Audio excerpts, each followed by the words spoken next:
Hello again, everybody, and welcome back to Wait, Are These Guys Friends? This is week 3. My goodness, we made it 3 weeks. I am Mike, and this is Randy. Say hello, Randy. Hello, everybody. Yeah, I was convinced you were going to be like, hello, Randy, just because I hadn't done that yet. Say goodnight, Gracie. Yeah, there it is. Yes. We're gonna dive in. You know, there's no preamble. Here's the thing. We actually had a whole bitch sesh about our personal lives before we started recording. So now we can save valuable time and get to the stuff. Unless, is there anything you want to say on the record, on air, about your personal life this week, Randy? Absolutely not. Okay, all right. I will Now, plead would the you fifth. like to name names? All the people we were talking shit about before the show started, I need you to name one. No. Our listenership's going to go up tenfold when we find out that this is a whistleblower podcast as opposed to pop culture. You know what? I will say one thing from the week I didn't tell you about, because as I move, it's killing me. But so I was flying home yesterday from a work event. On my second leg, my flight home, like to my proper final destination, I dropped my phone and it goes under the airplane seat, as can happen. Here's the thing. It was one of those things where it just angled far enough where I had to really stretch and reach for it. I have a pulled muscle today from picking up my cell phone on an airplane. And when I move just wrong or just right, I've got just this shot of like, oh, fuck, that hurts. Because I'm an old man who dropped his cell phone. So, good. It's a brutal truth to face, isn't it? So it's a... You never ask a lady her age, but I always forget. You're a couple years older than me, right, Randy? Yeah. How old are you? 43, yeah. 43. Okay, and I'm 40. I'll be 41 in May. We are hip young kids going through the throes of our lives. So I want to start, and we have a topic that is going to seem like it's coming out of nowhere. However, last week when we recorded, we had some technical difficulties, some mic dropouts, some signals that when I went to edit the episode, we had lost a chunk. And that chunk had a topic that in the thing I'd been like, we are going to talk about this next week. I'm doing all this research. And I thought, after I was editing, I thought, we still have to talk about this. I want to talk about this. We're talking about NBC Must-See TV Thursdays, which aired from 1993 to 2006. You may say, I thought it was more than that. Well, that's the thing. NBC retroactively titled their Thursday night lineup Must-See TV all the way back to 1982, which was the first season of Cheers. However, it officially started in 93. They did air a special in 2002 called 20 Years of Must-See TV. That's their papering over it. That's some bullshit. We are going to look at specifically 14 years of Thursday night TV. The question I had posed to Randy is this: how many different shows aired at 8:30 p.m. on this night? For the children listening, the precious wee little babies, it used to be a tactic to put a very popular show on at 8 p.m. and a different very popular show on at 9 p.m. Therefore, at 8:30 p.m., they would try out new and different shows, hoping this golden time slot between the two shows would carry that show to being popular as well. Sometimes it worked. Very often it did not. Randy, this is your moment. I remember what you guessed last week. I'll call you an audible if you want. What's your guess? What's the number? I don't exactly recall what I said. I thought I said 15, but if it's... well, I can tell you, you're full of shit, because last week you said 8. Oh, did I? Okay. I'm completely full of shit. Yes. Okay. So, yeah, you here's the thing. What you're guessing now this week is way closer. Okay. It is way closer to what the actual number is. The actual number is 17 different shows in 14 years. And that's 17 unique shows. There were 21 time slot changes of shows in 14 years. So I want to run them down. I want to see how many of these shows you remember, how many you don't, give a little trivia on some of these, get your thoughts on some of this stuff. Great. So the first year was 1993 to 1994. It is a show that was pretty popular, and the previous year was also on. The last year of whatever their branding before was the same. It is Wings. Any thoughts on Wings? Sure. Big fan. Steven Weber and what's her name? Crystal Bernard. And who was the other guy? Tim. The guy who wound up voicing Superman for many years in the cartoons. But they played the brothers, right? Yes. Like they were both pilots. Yeah. What the hell is and his name? The guy that ran the other, what was his? I don't remember his name. He kind of looked like Paul Bearer. Yes. Oh my that God. Yes. guy, Oh my the rock. God. Oh my God. I'd never thought about that. You're right. Holy shit. Breaking news. While editing this podcast, I just remembered that character's name was Roy. We never go back to it. That character's name, who looked like Paul Bearer and ran the competing airline in Wings, was Roy. Now back to the regularly scheduled podcast. Did you not mention the breakout star? Thomas Hayden Church was Lowell, the mechanic. Oh, yeah, of course. Lowell, yes. You're Yeah. absolutely right. And I completely, honestly, I had kind of forgotten about him. If I'd kept thinking, I would have got there. Well, But you're yeah, clearly a that's fan good of call. you're clearly a fan of the later years of Wings when he had already left because he was going to be a big star. I am looking up right now because I need to remember the name of the guy who, here's the problem. I don't remember his name, but I do remember that he was the main character in Dr. Jekyll and Miss Hyde when it was Oh, Dr. Jekyll and he turned into an evil Sean woman. Young. Yeah, Yes, right? yes. Tim Daly. Tim Daly was There you go. Dr. Jekyll and Sean Young was Miss Hyde. So we did it. We did it.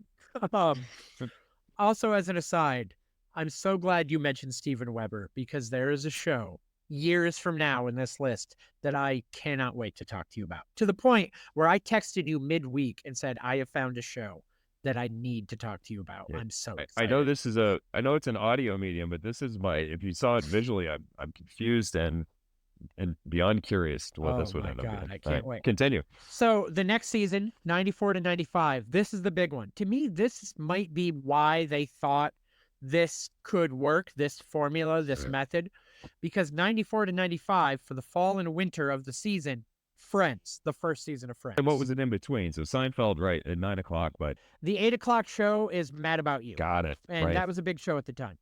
I will say for the next 4 years of TV, though, the 8 o'clock show became Friends. The 9 o'clock show was Seinfeld. So that's like a classic lineup that everyone thinks of.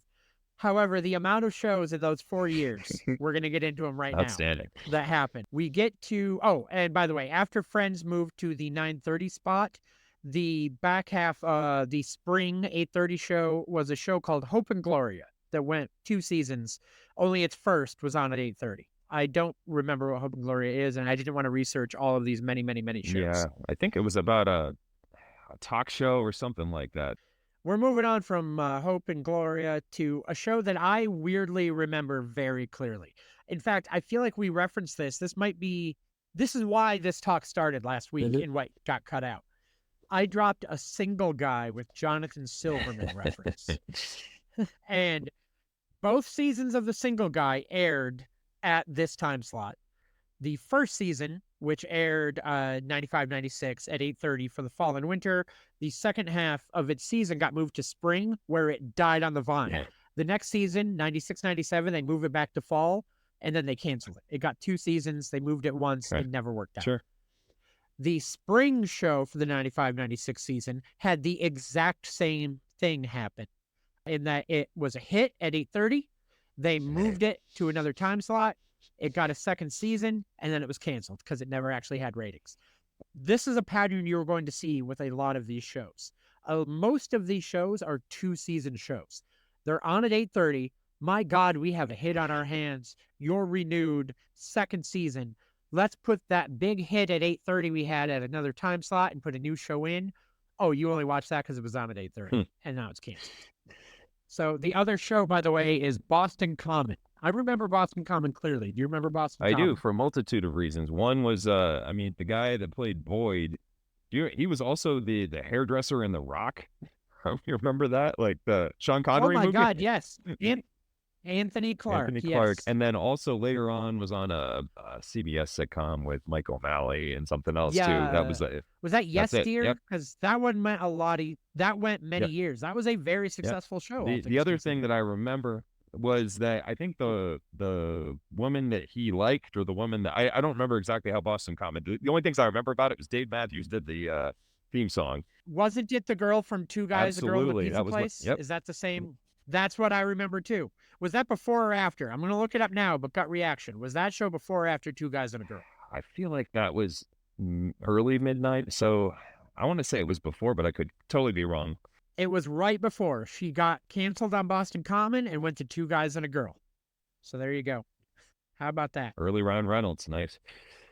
Aside on Yes Dear, I always remembered that show because his wife, Anthony Clark's wife on that show, whose name I forget, was the girl that Mr. Holland wanted to fuck, then took to the bus stop in Mr. Holland's Opus. Like the Oh weird my. student he had to, like he didn't want to fuck her, but that was like the subtext that if he had ever crossed the line with a student, it was going to be that student. Have Oh, you not seen really? Mr. Okay. Holland's Opus? It's been a long time, so Mr. but Holland's Opus is absolutely fantastic. You should watch Mr. Holland's Opus. It's a great movie. all right. However, there's that one student in that one, because it's like all the different decades of his life and all these different people that he's taught. It's the one Okay. student he had like a connection with, and she wanted to go off to Hollywood to be like a singer and successful. It was like the one student that you get the vibe he could have crossed the line with if things went differently because they had like a connection. Gotcha. And he didn't. He's a good Interesting. family man, but that's like the vibe you get from that. Also, dark ending to her tale in my mind in that movie. She's the only student you don't like in the movie, all the students who you recognize, like they get plots, they get, FaceTime, you know who they are, you recognize them. At the end of Mr. Holland's Opus, spoiler alert for Mr. Holland's Opus 1996, she's the only one that doesn't come back in the ending. She's the only one that's not at the We Love You celebration for Mr. Holland. So what happened? Maybe something did happen. In my mind, she went to Hollywood and it did not work out, and she probably became a prostitute. That's my gut reaction. Yeah. Anyway, okay, moving on. So, by the way, we're this deep in. We're only on the second season. We have 12 more years. We have 12 more years to go. Okay, so I already did mention, though, the start of the 96-97 season was The Single Guy. The second season got canceled. Mid-season of the fall, after they're like, The Single Guy is not working out, it became Suddenly Susan. And it was their second season of Suddenly Susan, which did go 4 seasons. They left this. They got 2 more years elsewhere, which is exciting to me because that's going to come up on another point later on. I'm very excited. I conflate those two. Was that the one with Brooke Shields, or was Veronica's Closet the one with Brooke Shields? Okay. Suddenly you were hitting points that are just going to come back or later. This is so exciting for me. Suddenly Susan, and I don't want to. I'm going to hold off. All right. Because I got a bit coming in 2 years' time. I got a bit coming. The next year, 97, 98, there is a show that went 1 season, but they got their entire season, no pulled episodes, no mid switches, for the fall and winter, a show called Union Square. Does that do anything for you? I'm going to guess no. I mean, the only thing I think I remember about it, I don't think I watched it, but I remember, I think, an article about how it was just a Friends ripoff, but that's all I know about it. Yes. That is 100% that came in the wake of We Need More Friends in the City doing Friends things. Okay. Fun trivia fact, though, it's pilot episode directed by James Burrows, legendary television director, who directed most of Cheers and a lot of other, iconic shows. So this is why I wanted to wait to get to this season. This whole dissertation is about Thursday night, 8:30. In the middle of this, I read so much other stuff, right? I found that at one point about this time, 4 years in, Must See TV was so popular that they went, we are going to do this every night of the week. They took Must See TV, which had always been Thursday, and they branded every night to Must See TV. Must See TV Monday, Must See TV Tuesday, Friday, et cetera, et cetera. 97, 98, they did a special rebranding for the entire year. And it became Must She TV. And it was all their led by single woman shows on one night. Okay. And that'd be fine. That would be fine. But here's why I wanted to wait to read what the shows. You said you got Suddenly Susan and Veronica's Closet confused. Here's probably why you did that. This was their fall lineup on Tuesdays. Suddenly Susan, a show about a single woman as a busy newspaper columnist in New York City. Fired Up at 8:30, about 2 fired single business executives in New York City starting over. 9 o'clock, Caroline in the City, about a busy single newspaper cartoonist in the city making a go of it. 9:30, The Naked Truth, about a busy single woman in a tabloid newspaper in New York City. Yes.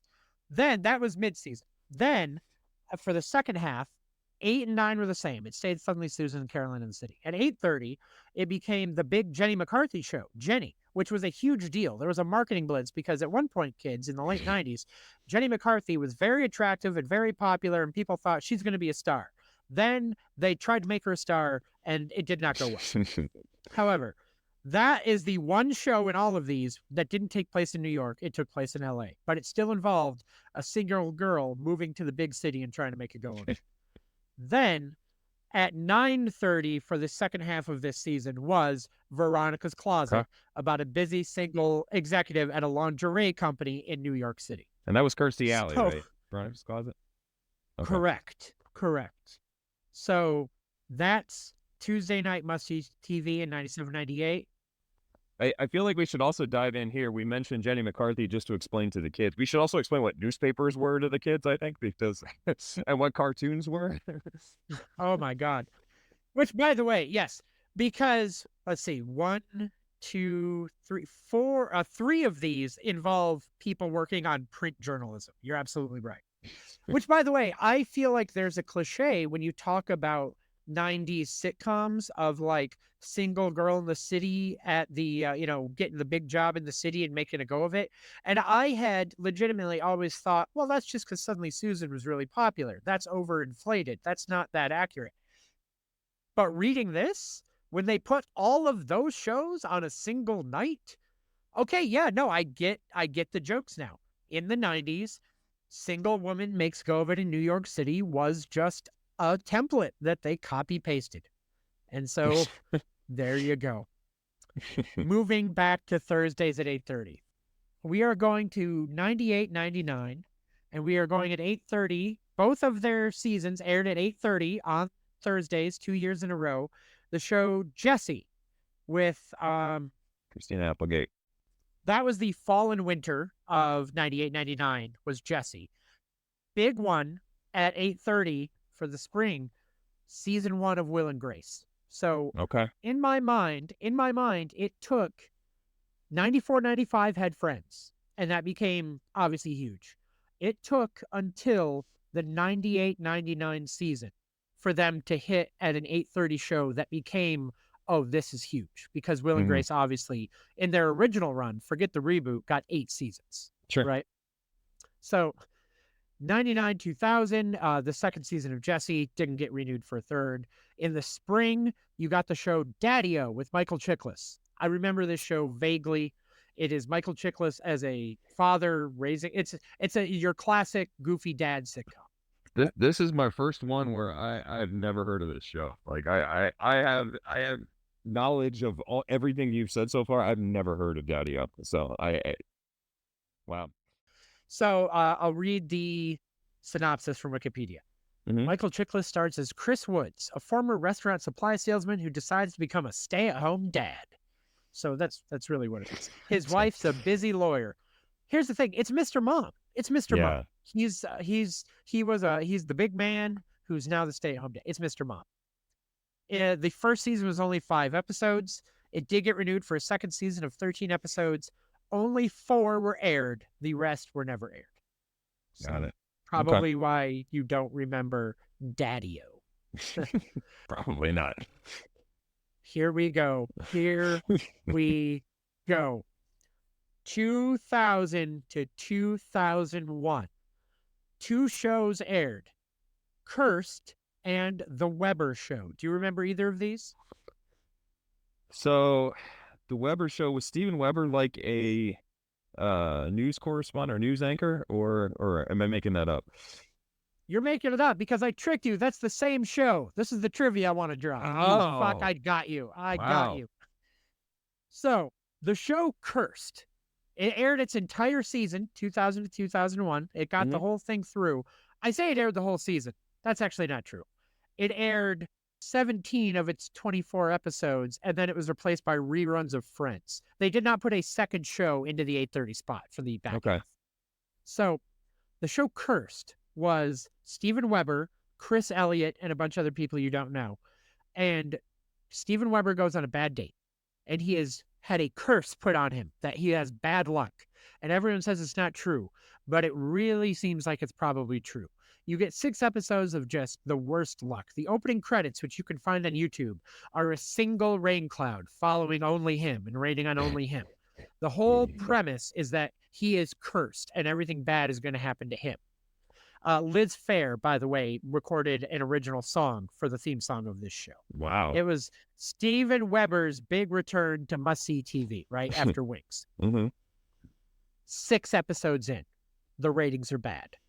They're not like people are thinking this show, executives get involved. Yeah. Episode 7, they rename the show to The Weber Show. They drop the entire cursed anchor, kill the entire opening credits, and it's just a Friends-style sitcom about Weber and his buddies. Weber is a marketing executive, and it's following his love life. Wow. So, yes, I don't have words. They aired 17 of these episodes. 6 more didn't air. 6 of them had a premise that the rest didn't. So think about that. Yeah. I'm not sure I can process this. That is remarkable. Oh, I'm sorry. By the way, I misspoke. I have my notes here. I was saying 6 episodes left in air, 2 were left unaired. 17 did air, but they only made 19. I was giving up to the full season that it would have been. Wow. They stopped making the show. They went, "You're done. You're okay." Isn't that fascinating? Here's what I want people to do. Oh, go ahead. Please go ahead. I would say, is that the last one, or did I forget? Is there a couple more seasons? No, we have 5 more. We have 5 more years to go. Wow, nice. So, however, I'm not done yet talking about Cursed. So I'm going to YouTube right now because I fell into a fucking hole. I was doing my research, right? I was doing my research, and I was like, how can I need to see this show. How do I do this? Episode 7, which is the first episode after the rebrand, is on SD quality YouTube. You can find that entire episode on YouTube and watch it. The Weber Show, episode 7. Okay. More importantly, on a channel that's called Dead Media, which I fell into a hole on its own. It's canceled shows, canceled sitcoms, old commercials. They have the commercial that ran on Thursday before it debuted saying "Cursed coming up." And it's like a musical commercial of the cast singing and dancing before a lighting rig falls, hits, and knocks out Steven Weber. So to like sell the Cursed premise. Oh my God. Then the most exciting part of this, I found a YouTube channel. This person could be a mass murderer. I do not know this person. I do not know what this person has done in their life. I do not want to affiliate myself with this person if they are a bad person. However, I'm going to give a YouTube channel's name out right now because this is where you can find this. There is a YouTube channel, Anwade Leads, ANWADELEADS. I assume it's a guy's YouTube channel, one person's YouTube channel. What you can find on here is a bunch of random sports videos and a bunch of random old sitcom videos. It is a mix. He has not posted anything in a year. However, 5 years ago, he posted 4 videos, Weber Show / Cursed funniest moments. And it's 4 different episodes cut between 5 to 8 minutes in each video of his favorite moments from these shows. And every one of these videos is from after the format change. It's from after they got rid of the curse. So I watched these. This show looks terrible. This show looks terrible. There is one episode that I'm pretty sure they tried to make Chasing Amy because I was only watching the best of where it was cut up. So I didn't watch the actual episode. But one of the scenes was like him with his friend who is apparently a lesbian talking about like, but would I ever have a chance? And she's like, no. And do you ever think that the reason you become friends with lesbians is because you have a fear of commitment? And I was like, what the fuck is this show? Wow. So that's, I'm moving on. I'm moving on from Cursed. But when I tell you, remember I said I was at a work event this past week? I would go home from the event and I would have nights in my hotel, alone in my hotel. One entire night was spent obsessing over the show Cursed. Wow. Like I got home to my hotel, I would say about 8 o'clock. And I went to bed about 1 a.m. And the entire time was me obsessing over the show Cursed. So moving on. Is that more interest than the entire viewership time that aired on NBC? That'd be my guess. I would say probably rivals Yes. it if it wasn't more. So Yes. Yes, it is. If there's anyone that listens to this that has Cursed trivia facts, that has Cursed behind the scenes info, that can put me in touch with Steven Weber so I can talk about the show Cursed with him, please email me mikebarcode@gmail.com. That's MikeBarcode@gmail.com. I'm begging you. wow. Are you ready for the last 4 years I'm glad I'm of still Must See sitting. TV Thursday? Okay. 2000, I lost the narrative. 2001 to 2002, Inside Schwartz. It had one season. There were 4 unaired episodes. It was the entire fall. Breckenmeyer, is that one? Yes, that's exactly it. Well done. Sports writer, yeah. Another writer. Here we Yep. go. More print, yeah. It was a big thing in the 90s. People don't write anymore. It's all AI generated. I'm actually AI. How do you record this show with my voice? Then the show Leap of Faith, which had a single 6-episode season in the winter, also got canceled. Sarah Paulson? Is that one? Yes. Oh my God. I had never heard of this show. Yes. You're not looking this up right now. You remember. No, I was in You college remember. at this point, so I didn't have much to do except sit around and watch bad TV. So that's a peek into your college experience, was sitting around watching NBC Thursday nights. Leap of Faith, yeah. That's amazing. I love this so much. After that show was canceled in the spring, they did not try a third show. They put on more reruns of Friends. Okay. So 0203, we got a good one. It got the entire season. It's Scrubs season 2. Second season of Scrubs, the entire year. End of story. Really nothing to put on there. I didn't remember that was on Thursday. Interesting. Yeah, and its next season started on Thursdays before moving. I did not track where it went to. Season 3 started on Thursdays, but it was barely on Thursdays for season 3. In the fall still, it was replaced by the show Good Morning Miami in its second and final season. Good Morning Miami had started at 9:30 the season before. I did look into that. Okay. So then this one is the one that to me actually has the most changes, because it went Scrubs season 3, then it went Good Morning Miami, then in the winter it was part of Will and Grace. No, in the winter it was Will and Grace season 3, but only the partial season, only for the winter. Then Will and Grace season 3 moved to its regular night. Okay. And that was season 6 for Will and Grace at that point. And then in the spring, once again, there was no new show, and they aired reruns of Friends. Okay. This is kind of the doldrums of the 8:30 time slot. Good fallback there. Yes. 0405, Will and Grace season 7, the entire season. The whole season aired. The next year, 0506, it started with Will and Grace's final original season, which was season 8. Okay. And then it moved to wherever it finished out its season. Then the show Four Kings aired, and it has 6 unaired episodes. I remembered this one. Do you remember who starred in Four Kings? No. I'm disappointed because you've been pulling out the random. Yeah, unless was Mark Feuerstein in any of those? I think he was in one of them. Yes, that was Good Morning. In Miami. Okay, that was Good Morning Miami. That was Good Morning Miami. Yes. So that'd be my only guess. I want to let you know, this conversation, I get why I'm alone when I have this entire conversation. You're married with a child. God bless your wife. You found someone who can love you for you. It defies logic, dude. It really does.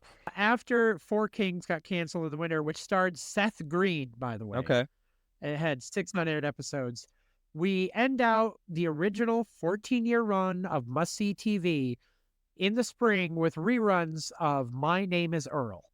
So interesting. There you go. Okay. And just for reference, the year after Must See TV officially ended, they rebranded Comedy Night Done Right, and at 8:30 for the entire season 3 of The Office from 2006 to 2007. Okay. That's a great season of The Office. Yeah. So what a ride. Yeah, right. What a ride. What a ride. I'm glad we did the research for this week. This is the type of hard-hitting journalism that in the year 2024 people need. This is the stuff people need to worry with all that's going on in the world. This is what people need to be thinking about, right? Must see TV Thursdays. Wait, I hope we wait a while for our TGIF reveal, but yeah, it'll be good. I had never even thought about. Oh my God! Before we move on, for a future week, Yeah. are you talking about the entire? In my mind, you're talking about the entire TGIF lineup over the branding of TGIF, Yeah. right? Not one time frame. It's going to be a long conversation, yeah, when we do it. Yeah. This sounds fantastic. This sounds fantastic. Oh my God, I missed one. I missed one, by the way. I got so excited to talk about Must See TV. Yeah. In the spring of the 97-98 season, the second season of Just Shoot Me aired in the spring. I was about to ask about that because I was like, it never hit at 8:30. So, and 1 year, and it was only part of their season. So to branch things out, to make it, to ease back into cool guy territory, we're dialing it back to Cool Guy Randy's Music Corner. Oh boy, which I is what I'm now going to call it for this week, maybe next week. So, Cool Guy Randy and his Cool Guy Music. I would like to know before we get moving. I want to give you credit for Cool Guy Randy's Music Corner. I'm going to give you an update every time. Week 1, you gave the Strokes album. I didn't like it. Yep. I listened to it. I didn't care for it. It felt repetitive to me. I wasn't a fan. Last week, you gave Radiohead's The Bends, and I fucking loved it. I had never listened to it. Great It was album. the forgotten Radiohead album for me. I listened to it on the plane to Houston this past week. It was the best way to just chill out on the plane and let the music wash over me. I can't give you tracks or that I loved or anything. I just kind of gave it that one good listen. I would need to give it more to really dive into it. But that one nailed it. You were right. I loved it. Moving on. Awesome. This next one will be a little polarizing, and it's a little bizarre to call it the cool guy thing because it's led by their lead singer is kind of known for being a little bit nerdy and a little bit of a, I don't want to say a tool, maybe, but so I'm going with 1996's Pinkerton, which is the second album from Weezer. So we have finally, because you don't tell me what we talk about beforehand, which is by design, we want to see what I know, how I react, what we do. This is one of my favorite albums of all time. Wow. Okay. I love Pinkerton. I love Weezer. I am a Weezer fanboy to this day. Nice. So the last 2 weeks, we have done a thing where we go, look at your phone and tell me what you have from this artist. Yep. I'm going to hold this up because we have video to each other. Look at, and I'm talking modern Weezer albums up to through Van Weezer and the White Album.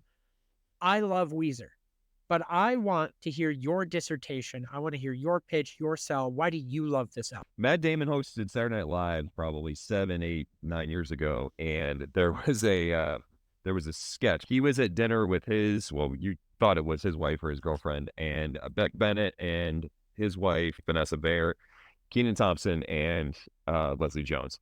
So, and they're all sitting around. It's supposed to be around the holidays. Well, thank you. That's what neighbors do. They come over and they have, and Matt Damon goes, "Oh, wait, this song, do you hear it?"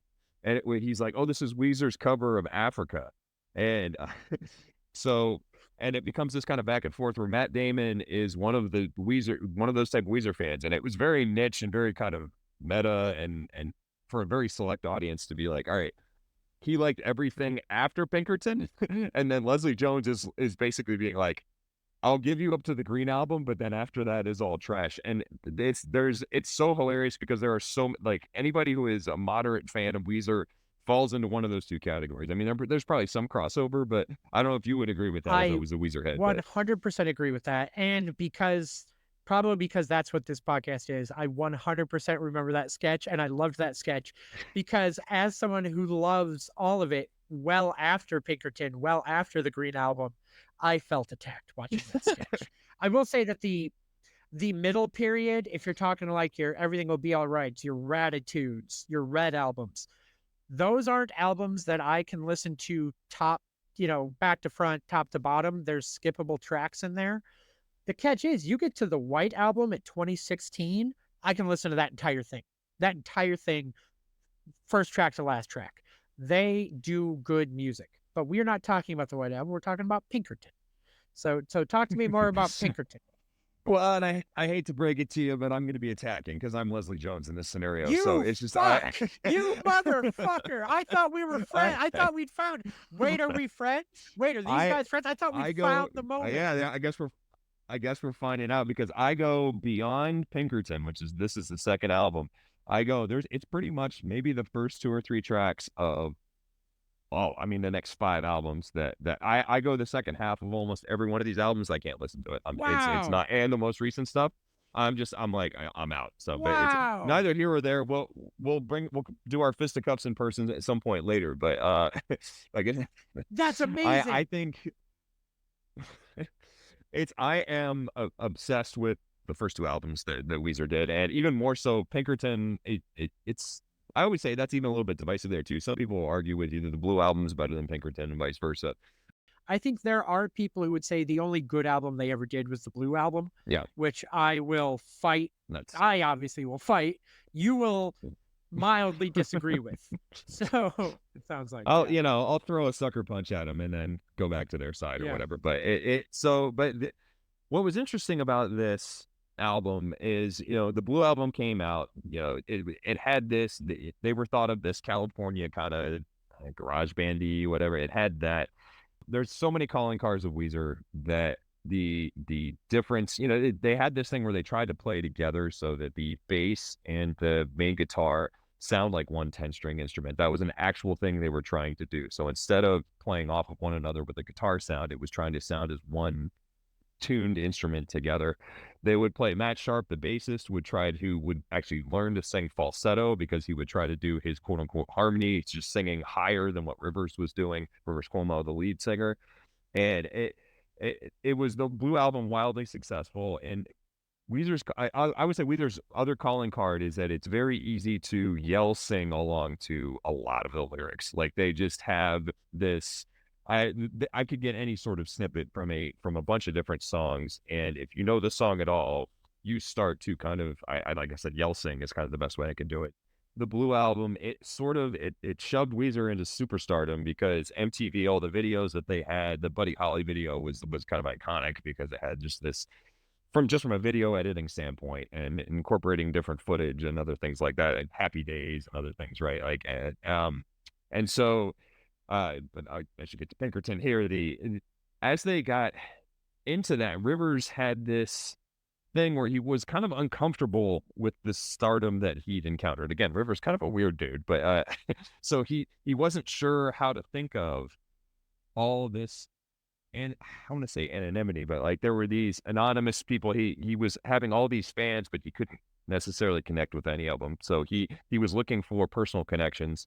Some of it, just even just looking for love. He's in his early 20s, and he has all these girls that are throwing himself at him, but he doesn't necessarily have any connection to them, and so he really kind of struggled with that component of it. At the same time, the band was kind of apart and they were thinking about what they're going to do for their next album, um, Rivers actually went to Harvard for 2 semesters to study classical composition, and at the same time he was born with one leg longer than the other, and so he had reconstructive surgery on his right leg to elongate it, which I guess is a very painful and long recovering process. And so this turned into this kind of different thing where he was writing a lot of different songs and about his experiences. And so Pinkerton came out of that where it was, it felt a lot more. The weirdest part I think about Pinkerton, but it's still kind of fun, is that the lyrics don't always match the sound, in my opinion. So what Rivers is talking about in a lot of these songs, if you go back and read the lyrics, you're kind of like, oh, okay. Um, it's a little bit, and it's very much someone in their early 20s that is successful and kind of embodying the rock star lifestyle. But the music is still so much that you can sing along to it. And I think I found myself, singing loudly along to the lyrics before I kind of realized what some of the lyrics were. But it's such an awesome rock album from beginning to end, and has a little bit similar to kind of what we were talking about with the Bends, where there are some super rockin' stripped down songs in this, and then there's a couple more laid back ones that are fun. But I I adore this album because I can listen to it start to finish. I did it actually on the way into work the other day. I have about a 30-45 minute commute, depending on traffic. Put this on, it's 35 minutes, and found myself, I'm sure everybody that was driving alongside me saw me just, same deal, yell, screaming, singing along to the song because the songs all come back easy. It's just a very easy, awesome listen. El Scorcho is one of my favorite karaoke songs. I would like to note that that's always been a good Nice. one. It's just a good time. That's when you talk about the scream singers, El Scorcho is a great one for that one. It's such a different tone this week compared to the others because this is the first album I know. Yeah. So this is the first one where I can go, I agree on the album. I obviously have wildly different opinions on the band. The the the way the album opens and the way it builds and the way the tracks flow from one to another, it is one of the things I've mentioned the other weeks is how much I hate when I listen to an album and I feel like things homogenize and they start to sound the same. I never feel that listening to this album. Hmm. Everything feels unique and distinctive and just iconic to me and just such a good thing. And the other thing I wanted to mention is I feel like a lot of people talk about with Weezer that when Rivers got happy is when they stopped liking Weezer. Like the Weezer that people liked is when he was writing about all the shit he was going through. Then he like got his life sorted out. And they're to me, they're still making good, catchy music I enjoy. But other people, it's like a no smack, no soul situation, you know. Oh, you got clean? Don't want it. I will say there is something to the fact of the redemptive part of it within the struggle or whatever like that. I think the good life where he's it feels like he's turning a corner on that song, and so that does have a happier vibe to it than a lot of the other songs, and it's nice Mhm. to have that amongst the other things. And then it's even kind of funnier to go into El Scorcho right after the good life Mhm. because it feels like, oh hey, cool, he's kind of come back, and now he's yelling at somebody because he doesn't understand what's going on. Like it has almost a Yes. comedic aspect Yes. to it, which is great. It still holds up front to back. Like I can put it on and I'm good for 35 minutes. It's easy listen. That's awesome. Yes, 100%. I was so excited when you chose an album I loved, and I thought we'd finally found that common ground on some of these musical things. I know we share a lot of musical tastes, but even 3 weeks into this, I'm seeing that the reason we talked about what we talked about is because we both knew we liked those things. Mhm. Now we're starting to branch out a little and see where we're at. So that's good. I would like to know, dialing all the way back to the very start of this, talking about that Matt Damon sketch. I fucking hate the cover of Africa, Yeah. and I hate that entire covers album. Yeah. I love their original music and even their modern original music that they're putting out. I hated the Africa thing because it came about as giving into pandering. Mm. On Twitter, people were like, wouldn't it be great if Weezer covered this? It would be hilarious. It'd be great because it's the right vibe, blah, blah, blah. So they did it and they put out an album because they're cashing in. Get that bag. Why not? That's what you do. But they did nothing to me that made it feel different or special. It was literally just, hi, we recorded Africa. Mm. This was unnecessary. Yeah. If you're gonna do it and make it yours. Sure. And I wanted to make sure that as I talk about my love of late era Weezer, I needed you to know that I hate that cover and that covers album. I wanted to put that out there. So We'll get you on the right side it'll be eventually okay. here. So that's it. Oh, how dare you. All right, we're going to move on to Mike's less than cool guy corner. So I had texted you that the comic book topic I wanted to talk about was sorry, I'm so sorry. This is so mean what I'm about to say. It's so mean. I have not had our cameras up for a lot of this, right? Because I'm Okay. looking at notes and the internet and tricking things. I put up our cameras so we can see each other while I'm doing something. And you had leaned in at just the right angle that it looked just like the fisheye when Ace Ventura's looking in the water tank. Like I looked over as I'm moving and I was like, Jesus Christ, that's what the hell is, I was like, oh yeah. And he's doing more of it right now. So again, audio format. I Mhm. wish you guys could see what I see. It just was the right second as you were like adjusting your chair. And I just looked over and I was like, oh, I all don't know. In right. an audio format, you could be making all this up. I could be doing none of this. So So the topic I had originally messaged you about, because unlike, while you don't give me the album topic, moving forward, I've kind of thought, we maybe have more common ground on music, and you have less maybe on some of the comics, stuff like that. Mm-hmm. Let me give you a heads up. Maybe you can think about something and all that. I had mentioned that I wanted to talk about the X-Men and their movies, their comics, and how their status quo might be turning into something else with Marvel and the MCU getting them back. I still want to talk about that, but that led me to kind of a side topic that I think you might have more interest in. Okay. If I were to ask you to describe, have you seen the movies? Have you seen the X-Men Yeah. movies? Is my question. Yeah, I have. If you were to describe the team, and describe you're thinking of, when I guess I was thinking of the X-Men, you think of what? The school, Yep. Professor Xavier. Sure. Yep. The X-Men as the movies have treated them, how the X-Men cartoon treated them, how mainstream audiences think of the X-Men has not been the X-Men for a very long time. Okay. The catch being, now that Marvel is getting the rights back, has gotten the rights back, and they're starting them into the MCU, it is very clear that they are beginning a status quo reset. Okay. They are taking all the things that the X-Men comics have been, and can I tell you, from about 2019 on, it has been one of the most unique, creative runs I've ever read, and I have loved it. And that's what led me to this topic, is seeing, because you mentioned the Captain Marvel after credit scene, spoiler alert, Beast shows up, Beast from the X-Men. And it's clearly Beast in the mansion, in the school, being Beast. What triggered that for me is, in the comics, Beast is a war criminal. Beast is a war criminal who caused a genocide. Oh my.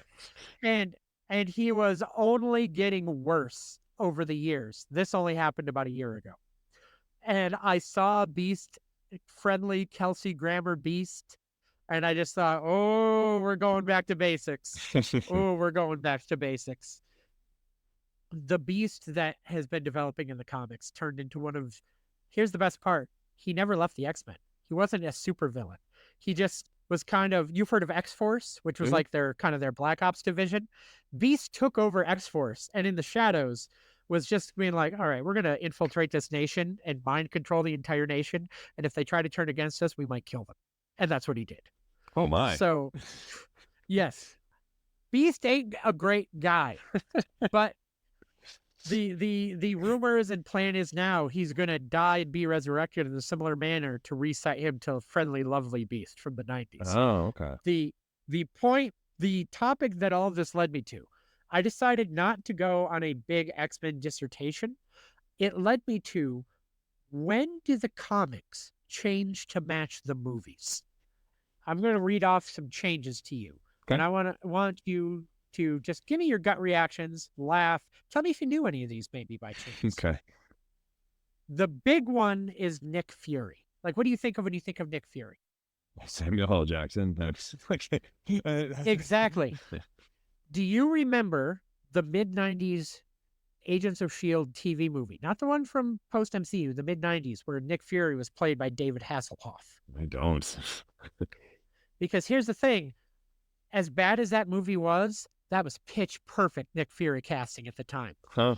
The Ultimate Comics, have you heard of, we talked about Across the Spider-Verse last week, right? We did. Miles Morales started in a parallel universe of comics called the Ultimate Universe. Okay. In the Ultimate Universe, they went for years. There was a whole other team of Avengers, a whole other setup, right? There were things that were similar, things that were different. One of the big things that was different was Nick Fury was not a man who had lived through World War II and took a formula that gave him essentially eternal life. He was a man who looked just like Samuel L. Jackson. What happened was the Avengers movies take off. The whole MCU becomes popular. Suddenly, all these mainstream people are coming to comic books going, who's this Nick Fury? It's this old white man chomping on a cigar with an eye patch. And they're like, who the fuck is this? This is what they did to bring Samuel L. Jackson, Nick Fury into the mainstream Marvel comics. Because while Miles is the same Miles, the Miles that's in the mainstream comics now is the Miles from the Ultimate Universe. Okay. They did this big thing. His whole continuity and history is what was published the entire time. He just happens to live in the mainstream Marvel universe now. There was a big event, as tends to happen, and then they smushed him in there. Nick Fury was not as clever. Samuel L. Jackson, bald black Nick Fury, is the illegitimate son of white old man Nick Fury. Wow. So he is technically Nick Fury Jr. However, to get old man Nick Fury out of the way, they put him on the moon in prison as a bad guy. He murdered, you've heard of the Watcher, you know, the big bald guy that showed up in some of the, he murdered the Watcher in the comics. He murdered the Watcher. Wow. He found out that the Watcher knew that Nick Fury was doing some clandestine stuff, murdered the Watcher. So they stuck Nick Fury on the moon. He's the new Watcher. So technically, old man Nick Fury is still around. He's just hanging out on the moon in a trapped area, being the new Watcher. Nick Fury Jr. is suddenly in charge of S.H.I.E.L.D., and maybe he just doesn't call himself Junior anymore. He's just Nick Fury. Wow. So technically, he's Nick Fury Jr., and technically, Nick Fury Sr. is around, but we don't ever talk about it, and we don't ever address it. I'm stunned they've never made that like a confuse everyone post-credit scene, but just to be where an old white Nick Fury shows like up, old David Hasselhoff's like, on the moon or something, you know, just like being the like, Watcher. Son, I need to. Oh, I thought you were gonna be like, he shows up to Samuel L. Jackson and it's like, son, I need to talk to you. Actually, son. That would, I'm on board with this. Can we make this happen? Like, oh God, it's great. Other Marvel ones that happened that. What's great about these is the amount of hoops they had to go through to make them match the movies. The movies were just like, yeah, that's what it is. And the comics are like, well, we have 60 years of continuity that you're undoing. And if we want to make it match, we got to do this. In the Spider-Man movies, Tobey Maguire has his web shooters. They're just organic. They come out of his wrist. You saw No Way Home, probably. They addressed it. They make jokes about it. In the comics, for about 5 years, they gave him the organic web shooters. Basically, during the Tobey Maguire era of movies, they gave him organic web shooters. Here is how they did this in the comic books. There was a villain who poisoned Peter Parker, and he was transformed into a giant living 8-foot spider. And he eventually, they were trying to figure out how to bring Peter back. They couldn't figure it out. What happened to Peter? He's running wild. He's a feral spider. Oh my God, Peter turned into a spider. As they're fighting him, suddenly he stops fighting and he cocoons himself. Oh God. And for an issue, this giant spider is in a cocoon. And finally, the cocoon opens. And then when the cocoon opens, it's just Peter Parker. And Peter Parker is sitting there in a cocoon naked, and all his friends and family are like, Peter, what's going on? And he wakes up and he's fine. But he goes, wait, something's different. And he has organic web shooters, and he starts shooting them out of his wrists. By the way, how that was undone was part of one of the least popular Spider-Man stories of all time. It is called One More Day. I could go 20 minutes on One More Day. I won't do that. But the long and short of that event is Aunt May's going to die, sells something to Mephisto. What he sells to Mephisto is his love for Mary Jane. And they undo everything and rewrite all. It was a total reboot of continuity of Spider-Man, which was also done around the time of the Andrew Garfield movies to match Tony being single again. To match Peter, I said Tony, to match Peter being single again. I got one more Marvel one. Blade. In 98. The original Blade was never a vampire. Blade was a really good vampire hunter who was immune to the bite of a vampire. That was his only power. That was the only thing he could do. Other than that, he was a dude. There was an event in 98 where suddenly Blade was like, I need to be stronger. I need to be faster. I need more agility. You know, I need to be a vampire. Nudge, nudge. So he got bitten by a vampire, but not any vampire, because remember, he's immune to the bite of a vampire. He was changed into what he is now, the movie-style Blade, where he's still that type of character, by Morbius, the living vampire, the Spider-Man villain. Of course. So So that has been Mike gives Randy comic book factoids, sees if he has anything interesting to say. And honestly, no, he doesn't, because he's like, I don't care about any of this. Why are you talking to me about this? This segment's only in here because you wanted it to be in here. Is that a better name for that? It's we can tighten it up, but yeah, it's All right, cool. That's all right. It's a little lengthy, understood. Oh my God. Sorry. I forgot about a change that I think is coming to the X-Men that just makes me laugh. Yep, When you think of Jubilee, you probably think of Jubilee in the cartoon, like correct. Valley Girl, Yellow Jacket. Did you know they turned Jubilee into a vampire at one point? Oh, Jubilee in the comics until very recently, right now she's dead, was a okay. vampire. She got turned into a vampire, and in one mission, they were in Hungary, and an orphanage got destroyed, and she adopted one of the kids. Okay. So for a lot of years in the comics, Jubilee was a vampire with an adopted Hungarian son. I needed you to know that. She doesn't have any superpowers otherwise. She is literally Okay. just a vampire. So I Wow. needed you to know that. So yes. Okay. So comics, I gotta tell you, comic books are fucking wild, man. Yeah, I love apparently, comic yeah. books. They're so good. So we are going to transition to our final segment that we do every week. We talk about a random Simpsons episode. Randy, you chose this episode. We're going to talk all about it. What do you got? So Lisa gets an A, and the A's in quotation marks. This is from season 10, episode 7. Lisa gets a cold, is out of school. She's given a homework assignment to read the book The Wind in the Willows. She gets addicted to a video game, so she doesn't actually read and study. By the time she gets there, she goes to take a test that she didn't know was going to happen. She was worried she was going to get a 0. Bart takes her to Nelson to get the answers of the test. She's conflicted because, she's the smart kid. I don't cheat, but ends up going ahead and getting the answers. Then is sort of conflicted throughout the rest of the episode because she does very well on that test. It goes from there. The B plot of this, and one of my favorite B plots I think in Simpsons history, is Homer wants to get a lobster, but it's really expensive. So he gets a very small lobster and raises it at the house. It's just a little bit of how he's basically paying way more attention to the lobster than anyone else in the family. That's kind of the B plot of the whole thing. It's a bunch of like really fun, kind of bizarre asides that have nothing to do with the main plot, but that's kind of the most fun part of it. That's the kind of quick version of what that episode does. How do you feel about this episode?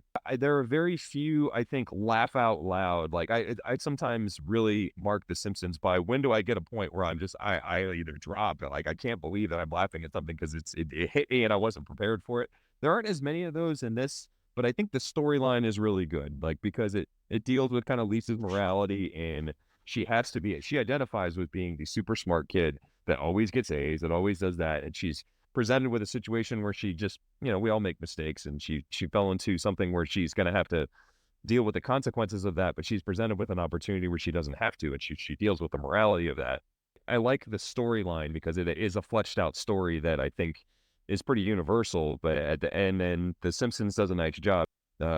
Shed all over Simpsons Tall Tales last week because I didn't think they did anything with the actual subject things to work with, and whereas this, they felt like it had a very Simpsons twist on it, where the end of it was completely Simpsons. It was great. It was great. I love that part of it. I absolutely agree. I think you hit the nail on the head where you said you didn't laugh out loud, but that was not damning this episode.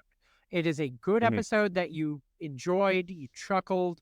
There are great moments, which also I feel like is most Lisa episodes in the classic era. Lisa episodes are never laugh out loud in my mind. If you can think of one, let me know. But that also, I think, is why you get a Homer subplot like this, because they know it at this time. This is the era where they got their shit on lock. They go, listen, there are funny moments in the Lisa story, but this is a dramedy-esque topic for her. This is a lot of moral struggle for her. When we cut away from that, we're going as weird as we humanly can. So it's a good balance from them. And this, relooking at the 10th season, I'm not going to go all 4. The 9th season to me has always been where I feel like they started to turn the corner, where it wasn't as good, but they're still all-timers. And in my mind, I remembered the 10th season being worse than it is. I looked, there's a lot of good episodes in the season, and this is right up Yep. there. This is a very good season. I would like to note that this episode had the start of, I felt like they didn't do this a lot in the like seasons 1 through 8. There would be a first act that really dates the episode. Like a lot Mm. of the other first acts don't like are timeless, right? Something's going on and it could take place at any time. This first act, it has the fancy Whole Food style grocery store, and it's being played for laughs. The Ben and Jerry ice cream with the funny names. What a weird thing. How odd is that? You know, the end Sherbert Hoover. right when Lisa's playing the video game dates it because it is very much an N64 pixel style situation. There are so many Mhm. classic episodes that could slip into any time frame in any era. Watching this, for as good as it is, I really felt like this first act was like, we are in 1998. We are in 1998. What's really interesting about the video game part of it is that when they animated the episode, they actually had to more pixelate that part of it because it looked too close to the actual animation that they were doing. It was hard to do an animated within an animated, so that was the reason they chose to make that look even more pixelated than usual. But yeah, Which is it funny looks because like an for the N64 or time, even yeah, for the time it yeah, would have looked super accurate. It's like, wow, they nailed that. That's yeah, fantastic. Now I'm yeah. like, oh, they did nail that. That's the yeah. No, the one other thing in the Whole Foods with like you could tell it was an early dig at like hip parents, which I feel like was an early topic that was coming up in the late 90s and 2000s with the bratty kid. It was just one of those dated things. That being said, there are moments in this episode, and I'm looking at what do I have in here about the Lisa part of the plot. And there are a couple of things because a lot of my notes are about how much I love the Homer plot, just like you, Yeah. because it's the perfect Homer subplot. He's not stupid in it. He's Homer. He's not stupid. He's actually very clever and he's doing a lot of hard work and he's not like doing things that are impossible by physics standards. Like it's a good subplot. It's reasonable. It's just goofy. Sure. For the Lisa, though, I want to take a few notes. When they're in the bathroom getting the test notes from Nelson, and Willie's like, don't cheat, I cheated, and he's unplugging the toilet. The only note I have is that's prime, top notch groundskeeper Willie. The line delivery, the animation. If you go back and watch that episode, people, and you watch that scene of Willie, that is peak groundskeeper Willie. You got a friend, do you? I mean, just it just keeps going. It's great. Help me out here. I wish I'd remembered Mhm. why. I just wrote the note.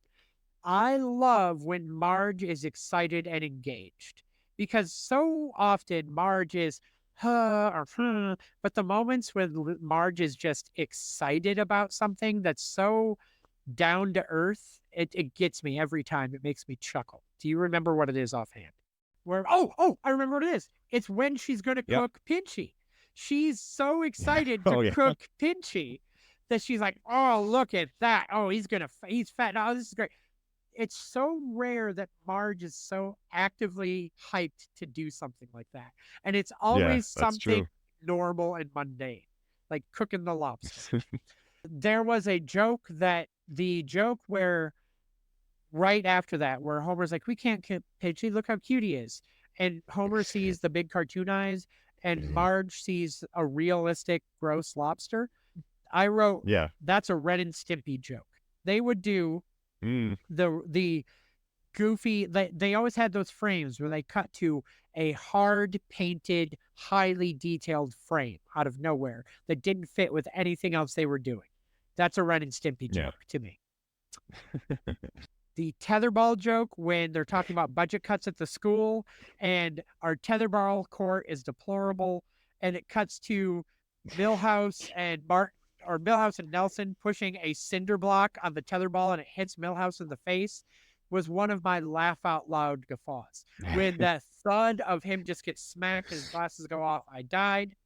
And then it also has two, I tell you, of the most iconic Mm. Ralph quotes of Oh all yeah. time. I'm going to say one that's one I say to this day in my everyday life, and I'll let you at the other because I assume it'll be the one I'm thinking of. For Of me, course. the one I hit in my everyday life is I'm learned it. I say that to this day more than I ever should. And the other quote, and an all-timer, Randy, give it to us. It's got to be high Super Nintendo Chalmers. I mean, it has to be that. You are 100% right. It is one of the most iconic Ralph quotes of all time. Hi, Principal Skinner. Hi, Super Nintendo Chalmers. That's in the same scene. Those two quotes are in the same scene. Incredible. My God, that's iconic stuff.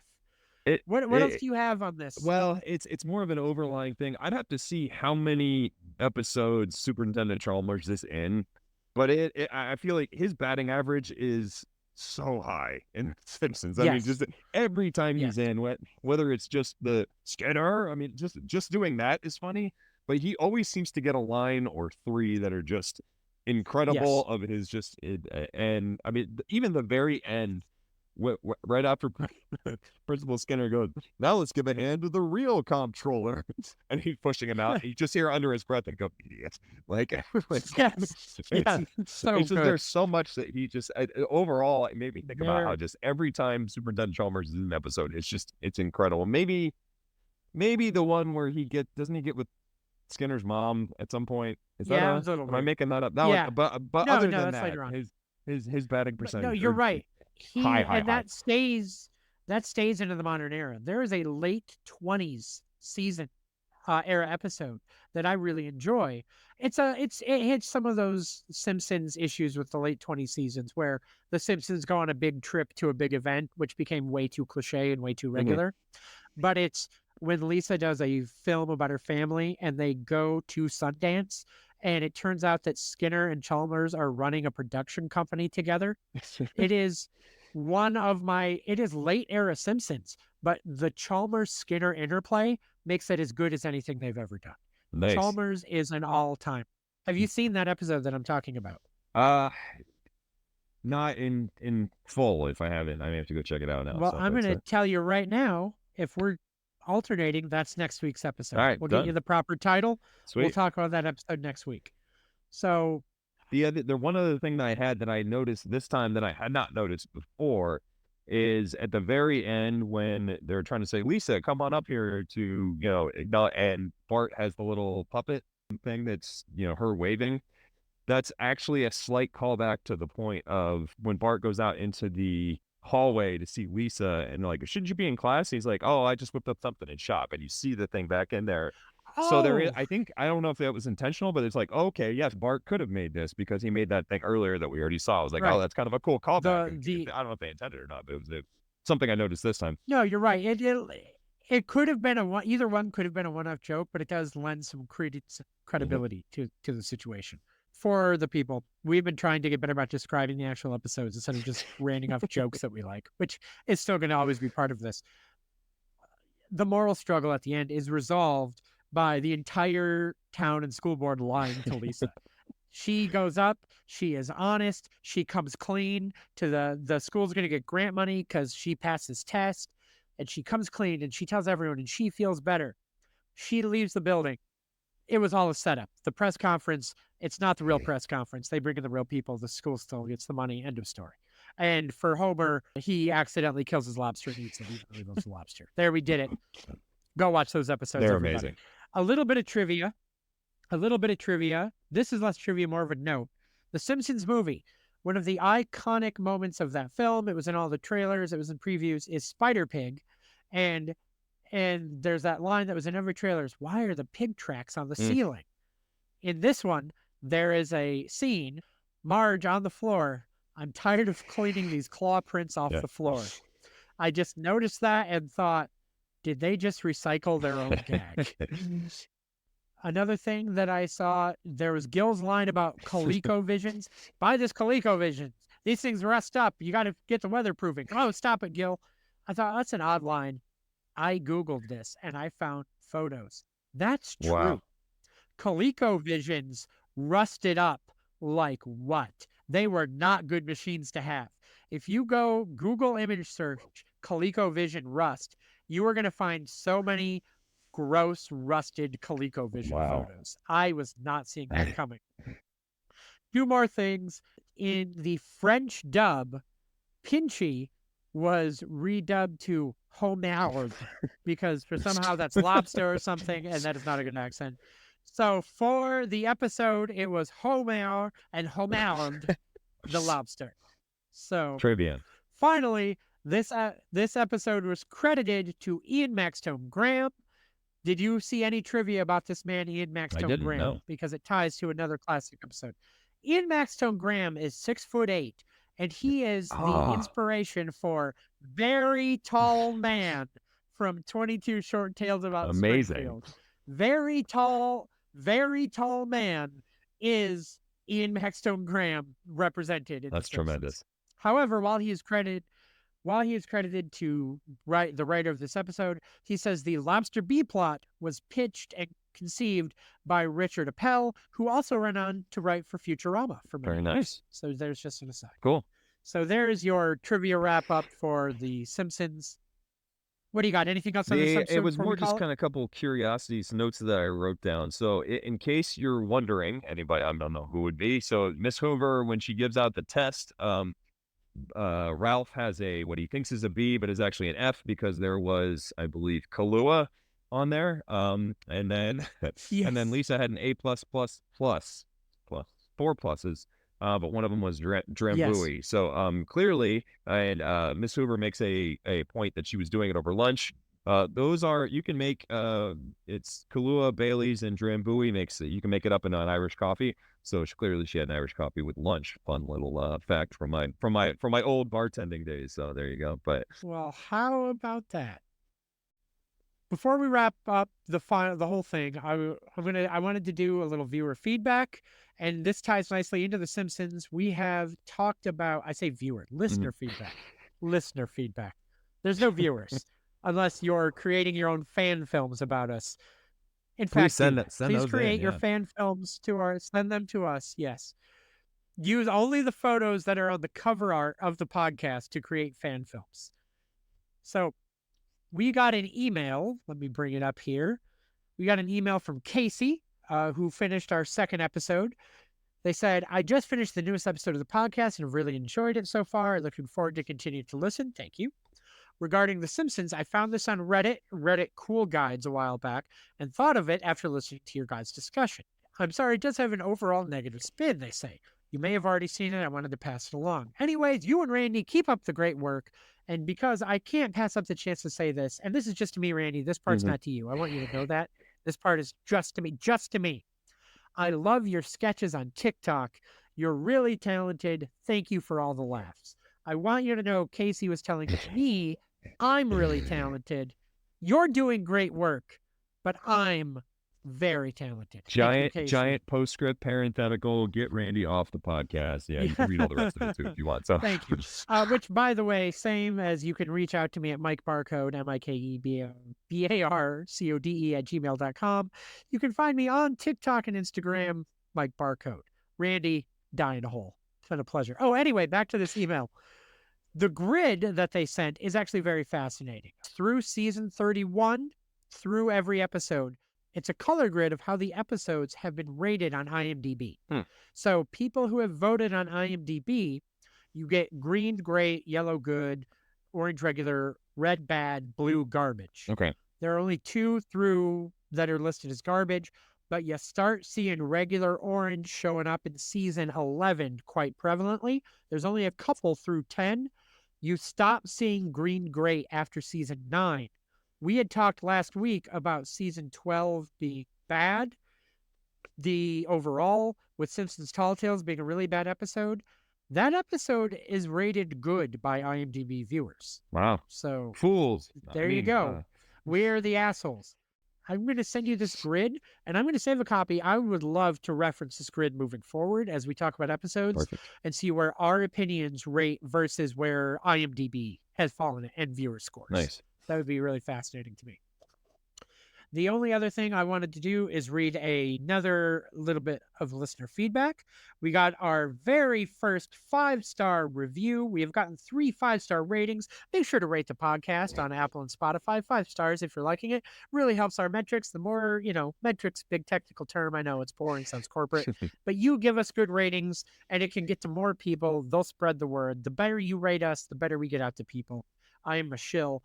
But we got a really nice review from Liquid Chaos 66 last week. Lots of Liquid Chaos. These two mesh so well together, and the banter and conversation is exactly what you need in your life. Love the pop culture heavy content. Keep this up, and you'll top the charts in no time. Wow. So all this banter back and forth. They're a fan of us. We found our fan. Remember Casey, who sent the email. We're okay together, liking the good work. Fan of me. I'm amazing. Clearly. However, Liquid Chaos loves us both, which I love. That's great. There we go. So that's all I have. Thank you for listening in again. Randy, anything you want to wrap up with on any topic? Anything you want to say to anyone? Anything at all? Not at all. I will echo my thanks. This is a lot of fun for me and Mike, and we're glad that other people are getting enjoyment out of it as well. Once again, thank you, everybody. This is a pleasure, and we will see you all next week.